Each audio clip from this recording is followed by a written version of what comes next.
Question number 5, Ron Mark. Thank you, Mr Speaker. My question is to the Minister of Police and asks, does she stand by all her statements, and if so, how? The Honourable Judith Collins. Oh, Mr Speaker, yes. And as to how, with confidence and clarity, and I have been told just occasionally a little bit of charm.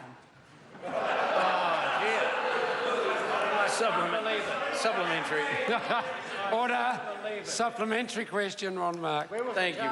Thank you, Mr Speaker. To the Minister, how does she reconcile her government's promise in 2008 to maintain a ratio of 1 police officer for every 500 people with her own admission in August that it has, quote, slipped to 1 in every 526 people?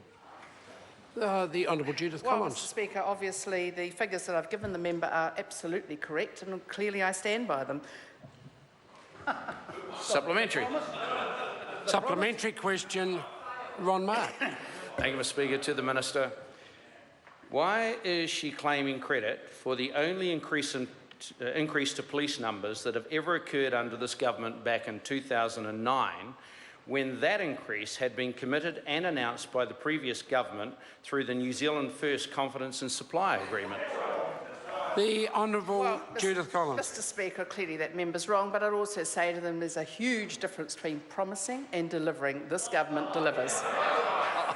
So right. Supplementary. Supplementary question, Ron Mark. Thank you, Mr Speaker. To the Minister, in her last sojourn as the Police Minister before she was replaced, why did she freeze the police budget in 2010? The Honourable Judith Collins. Mr Speaker, I actually didn't hear what that member said halfway through his question. Would he like to repeat it?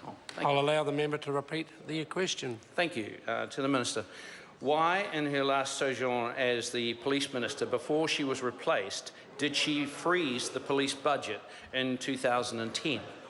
The Honourable Judith Collins. Well, Mr Speaker, clearly I wasn't replaced, I was promoted.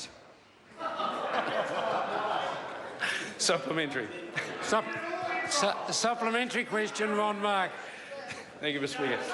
To the Police Minister, did she really have meetings with the Prime Minister in June about police resourcing, considering she has not been able to release dates, reports and briefings related to those meetings, which was requested under the Official Information Act by New Zealand First 2 months ago? The Honourable Judith Collins. Yes, I did. Point of order. Point of order, Ron Mark. I seek the leave of the House to table Order, official... order. I need to hear it, so I can't do that with interjections. Can the member start again? I seek the leave of the House to table an OIA dated 11th August, which was extended to 29 September and still hasn't been answered by the Minister. Order. I don't need that part. I just need a description of it. I don't need a detail about whether it's been responded to with alacrity or not. I apologise for that. Still seeking the leave, though, Mr Speaker.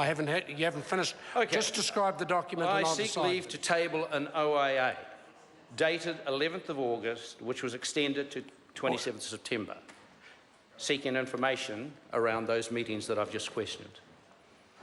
So it's not a response to an OIA, it's simply a request. It's just our OIA Official Information Act request. I've pointed out to them, I'm not going to put the leave, I've pointed out to members on many occasions the point of putting leave is to inform members, not to make a political point. And that's exactly what I think the member's attempting to do. Point of order.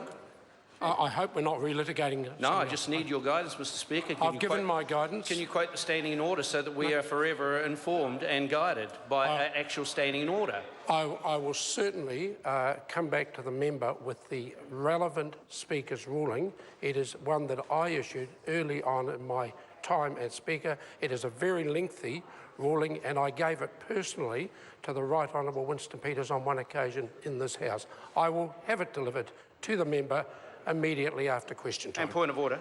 Point of order, Ron Mark. And this is a point of clarification to your ruling, which I'm not questioning. Are you saying it's a point of order? Move on quickly. Which is saying, I just need to be clear that informing the House that we have lodged an OIA is not of value to you. No, it's not. No value at all. And I'd be grateful. Order. I'd be grateful if the member now waits for this piece of paper to be be delivered to his office after question time and have a good read of it so we don't have this issue raised. Supplementary. Again. Supplementary question, Ron Mark. Thank you, Mr. Speaker. To the Minister. Why should anyone take anything she or this government says seriously on policing matters when, one, they froze the police budget since 2010, reneged on election promises to maintain the police per capita ratio, has claimed credit which belongs to New Zealand First through its support agreement with the previous government, and continues to close police stations in exchange for iPhones and iPads? The Honourable Judith Collins. Well, Mr. Speaker, there are about 5 questions there, so I'll choose one. I'd say to that member that how can he possibly say there's a frozen budget when police got an extra almost $300 million in this year's budget? That shows me that he clearly hasn't read the budget documents. Question number 6.